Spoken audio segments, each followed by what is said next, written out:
Hello and welcome to Catholics Matter. You know, it was just about this time of year, 6 years ago, that there were cries in St. Peter's Square and banners that all said Santo Subito, sainthood now, essentially.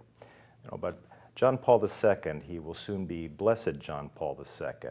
And maybe it's not well known, but good heavens, in 1987, Pope John Paul II visited the Diocese of Phoenix, Arizona, and we're very happy to have with us once again the Bishop of Phoenix, Arizona, Most Reverend Thomas J. Olmsted. Excellency, welcome once again. Thank you, Father Clements. You know, September 1987, Pope John Paul II, he made a whirlwind tour here. He spoke at St. Joseph's Hospital on medical ethics.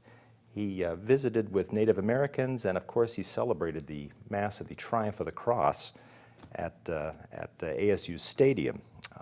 I was just a lowly seminarian at the time, but I was privileged to be able to serve the Mass for the Holy Father. But what a tremendous event that was in the life of our diocese. And how do you see that event perhaps as impacting life here? From the time I arrived in Phoenix as the new bishop, people were talking about that visit. They remember it so vividly. They can tell you exactly where they were, when they met him, what he said, how it affected their life, how through them it might have affected someone else. Some people with major conversion stories in their life. Just many ways that it touched them and touched the whole city, I think, and beyond. I was the acolyte that got to wash his hands, and you know, just his sense of humor. Of course, you know, we've discussed previously. I remember he made a very jovial and joking remark about the length of my hair at the time, but it was quite delightful. But you know, in the years that have passed since then, we had an anniversary celebration of that in 2007. But you know, the chapel at the Diocesan Pastoral Center is going to be dedicated to him, or has been dedicated to him. And you know, Bishop, could you share maybe how you had the the vision for that and how that's sort of taken shape and perhaps where that's going now? Yeah, that chapel, which is the Virginia Piper Chapel, we thought it was a great place to keep so many of the memorabilia that are connected with John Paul II. So the altar that was used when he had the Mass in the stadium at Arizona State University is it's the same altar we use there. The amble, where the readings are read from, is there. Just in front of the chapel, of course, we have the chair in which he sat. We have the vestments that he wore. We have the sacred vessels that were used for the Eucharist. We have the books, the missal and the other utensils that were used. So it's a place where all of these concrete things that he himself used and that everyone would have seen when they were at the Mass or watched on television, where these are all kept. When visitors visit there, it is a tremendous display.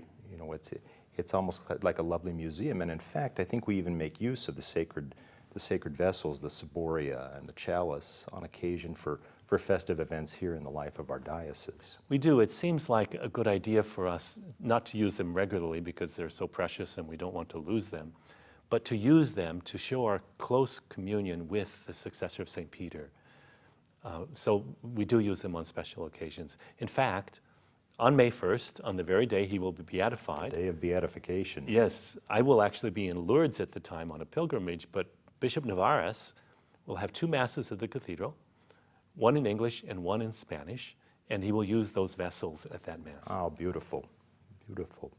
Now the chapel, the Piper Chapel there in the Diocesan Center, you know, if for visitors who may come there, they will see, I believe, some new stained glass windows and other features to the chapel have been added.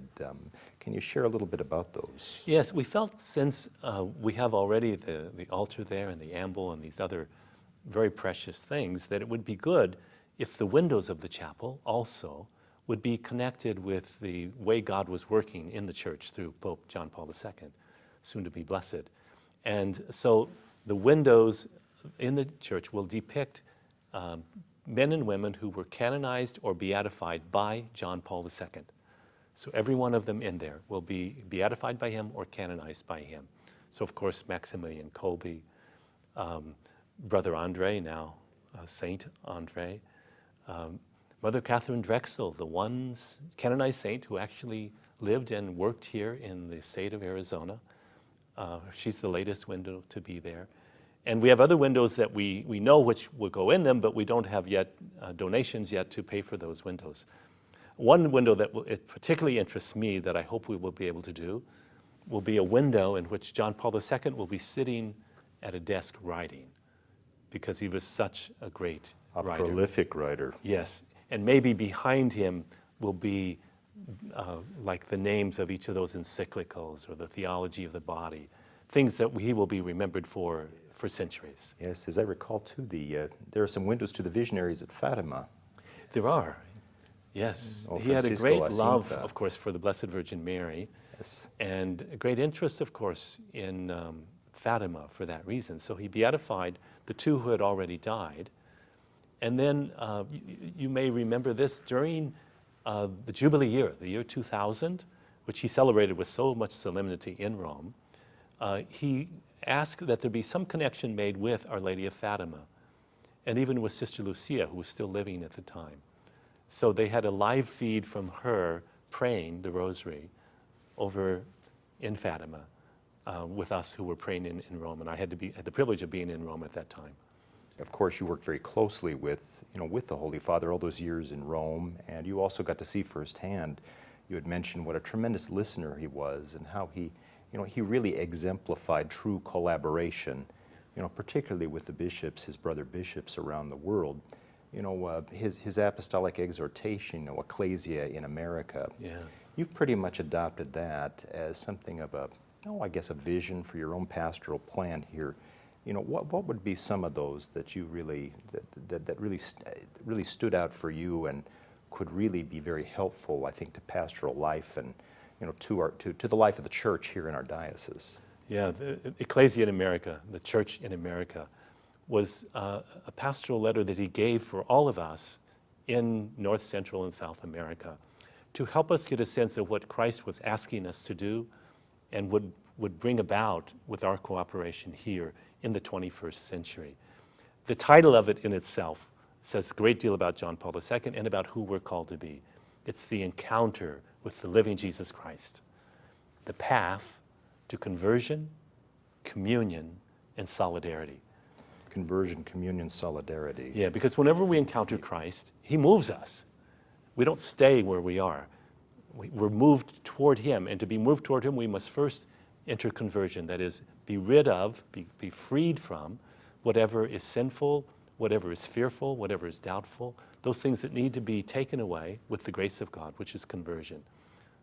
And then turn toward the bright light and beauty and goodness of Christ. So that's the first path he leads us on. And then that leads us to the second, which is communion. So this wonderful sense of being one with the Father, the Son, and the Holy Spirit that he brings about. And then in communion with everyone else. And then the third path he talks about is solidarity. So that once we've entered into a deep conversion and a communion with Christ, we can reach out in solidarity with others. And he preferred the word solidarity to words like social justice. Not that he didn't firmly believe in social justice, because he was constantly doing that, but he thought that solidarity expressed the heart of it, that we weren't reaching down to someone who had a lower dignity, but we were in solidarity with them. It speaks more of persons. Exactly. The personal persons. dimension of social justice, the personal dimension of human dignity, those kind of things. Now, how, practically speaking then, conversion, communion, solidarity, wonderful themes that I would immediately associate with Pope John Paul II especially. That was his ecclesiology, his thought of the church as communion. Practically speaking, how have you seen that sort of played out in the life of our diocese, for instance, and where do we go from here, or where do you see us going from here? Well, I think those are the things that we can be confident that Christ still wants to happen within our lives. Until the day that we die, we will be struggling with temptation and wrong. And so we will always need to be entering into the path of conversion. But we can trust, we can be fully confident that Christ will bring us through that, and it will be good for us. And that whatever we let go of with his help will be things that will be good for us to let go of, and it will move us in the direction that will lead to real communion. And our heart longs, because we were made for love, to be in communion with God and with others. And so it gives us confidence that that's actually possible. You can have a close friendship with Jesus Christ, and in him you can have really deep friendships and bonds of love with others. Absolutely. That has been, I think, part of your own ministry as bishop among us, you know, deeper conversion, closeness to Christ, but also, you know, trusting that he's always moving us forward towards something much better. You know, I think especially in your own emphasis on the dignity of human life and on each person, that has meant so much, I think, for the life of the church, not only in our diocese, but I think also in our nation. But Bishop, thank you so much for joining us today. And, you know, it's always a delight to have you and to see you here, you know, on Catholics Matter. Everyone, we'll see you the next time. Thanks for joining us today. This has been the largest event in the history of Arizona. An exceptional man has reached out to all the people in the work of brotherhood and love. For the rest of their lives, they will recall the day, unlike any other, when a man of God, a holy man, came to Arizona to reach out to them in love, peace, and unity. The People's Pope came to Arizona, and we will never be the same.